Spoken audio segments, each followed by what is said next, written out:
तुम यहाँ इस समय क्या कर रही हो पुत्री? माँ, मैं आपको ये बताने आई हूँ कि पार्वती का जो बालपन का स्वप्न है वो शिव है। मैं आपसे विनती करती हूँ माँ, उससे उसका स्वप्न मत छीनिए। पार्वती का विवाह शिव से ही होना चाहिए। पार्वती समझ गई, परंतु तुम नहीं समझी गंगा।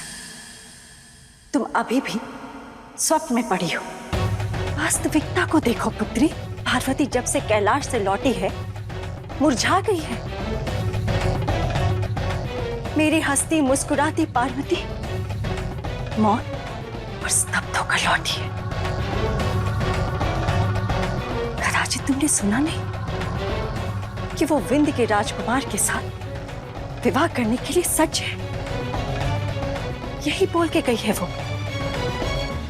माँ, ये शब्द उसी के हैं, परंतु विचार नहीं। और ये समय उसके शब्द नहीं, उसके मौन को समझने का है, उसके हृदय को समझने का है। माँ, आपकी पुत्री दुविधा में है।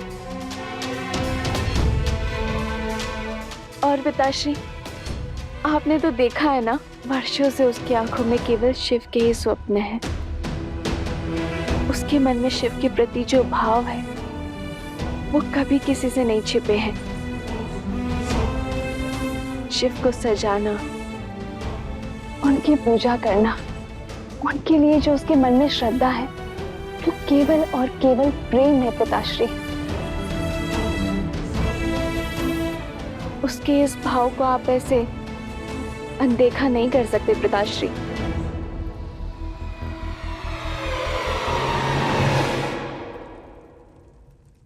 जब मन दुविधा में हो तो किसी निर्णय या निष्कर्ष पर पहुंचने से पूर्व एक बार पुनः विचार अवश्य कर लेना चाहिए। किया देवऋषि, परंतु हर बार कामदेव के भस्म होने वाला वो भयंकर दृश्य मेरी आंखों के सामने आ जाता है और मेरे मन की सारी शंकाएं, सारी दुविधा दूर हो जाती है। स्मरण रहता है तो शिव का वो रुद्र, भयंकर और विकराल रूप।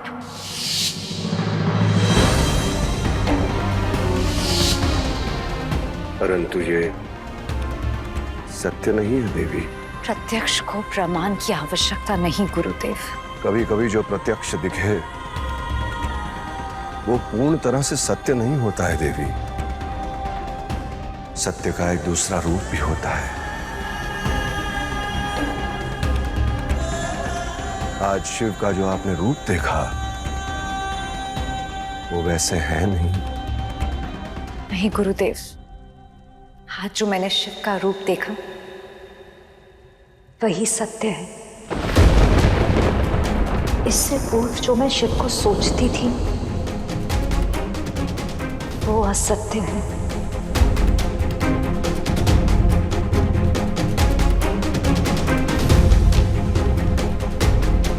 जल बुझाता ही नहीं, कभी कभी जलाता भी है देवी। जिस शिव की पूजा आप कर रही हैं, समस्त संसार, समस्त देवी देवता, समस्त जीव जिस शिव की पूजा कर रहे हैं, भला वो भोलेनाथ इतने विभत्स कैसे हो सकते हैं? जिन्होंने इस विश्व को भस्म होने से बचाने के लिए हलाहल विष पी लिया, भला वो शिव कामदेव को आवेश में आकर ऐसे भस्म कैसे कर सकते हैं? यही सोच रही है ना आप? सत्य यह है कि जो शिव ने किया वो सोच समझ कर किया, और जो रति ने किया वो था आवेश। मुझे विश्वास है कि इस समय आप मेरी इस बात पर विश्वास नहीं कर रही, परंतु यही सत्य है। और आपसे एक निवेदन है पार्वती,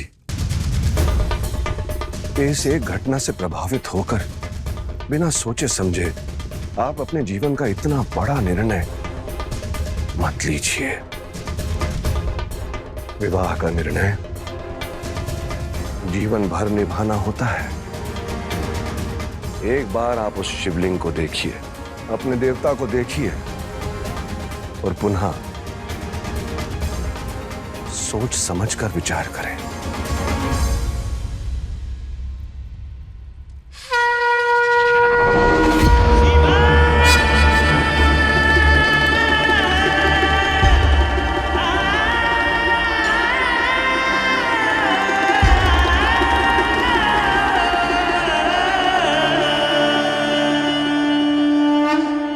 संसार प्रार्थना करता है, स्वप्न देखता है कि कभी कोई देवी या देवता उनकी चौखट पर आए, उन्हें दर्शन दे।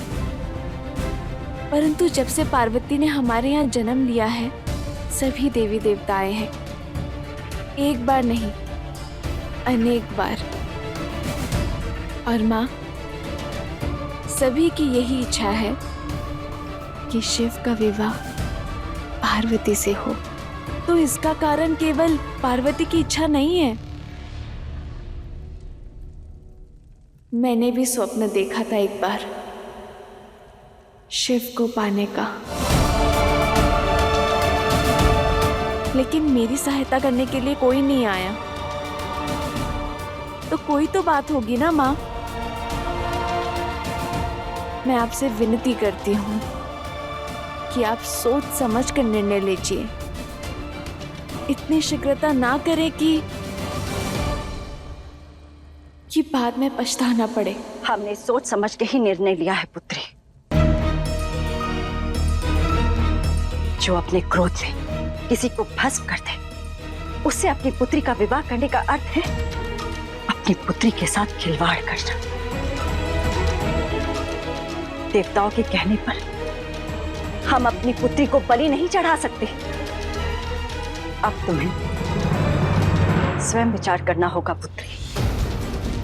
तुम्हारी बहन शिव के विकराल रूप से कितनी भयभीत है, सोचो। पार्वती वो दृश्य जीवन भर भुला नहीं पाएगी। मैं उसकी मां हूं, मैं उसका विवाह ऐसे व्यक्ति के साथ कैसे करवा दूं जिसे इतना भयानक श्राप मिला हो। यदि पार्वती का विवाह शिव के साथ होता है तो उसे जीवन भर संतान नहीं होगी।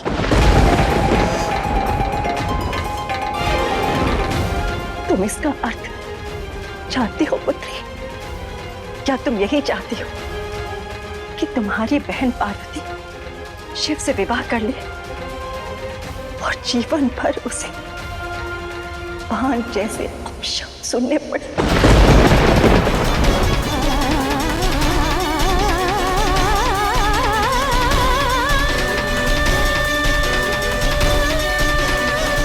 नहीं गुरुदेव, शिव मेरे आराध्य हैं। मैंने उनको पति के रूप में पाना चाहा। ये मेरी भूल थी। तथापि इसी भूल का परिणाम मुझे देवी रति का श्राप मिला। तो मेरा दंड था।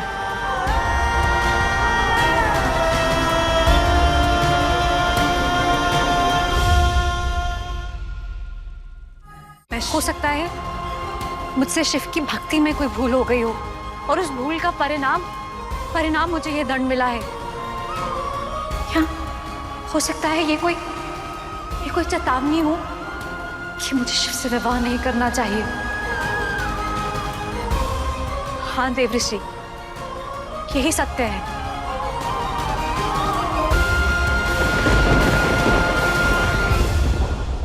मैं शिव को साक्षी मानकर ये निर्णय लेती हूँ कि मैं शिव के प्रति अपने प्रेम को भुला दूंगी।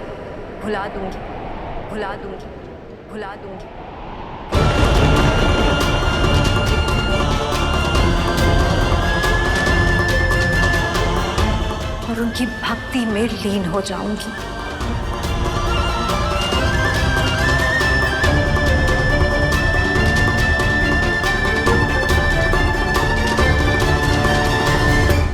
मैं शिव के प्रति अपने प्रेम को भुला दूंगी और उनकी भक्ति में लीन हो जाऊंगी। यही श्रेष्ठ है गुरुदेव, मेरे लिए, मेरे माता पिता के लिए और शिव के लिए भी।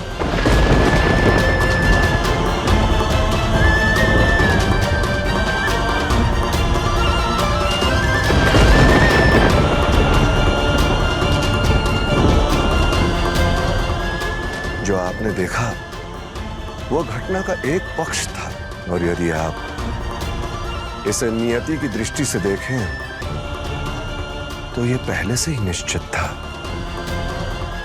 जैसे आपका और शिव का विवाह निश्चित है, आपका और शिव का विवाह निश्चित है, आपका और शिव का विवाह निश्चित है।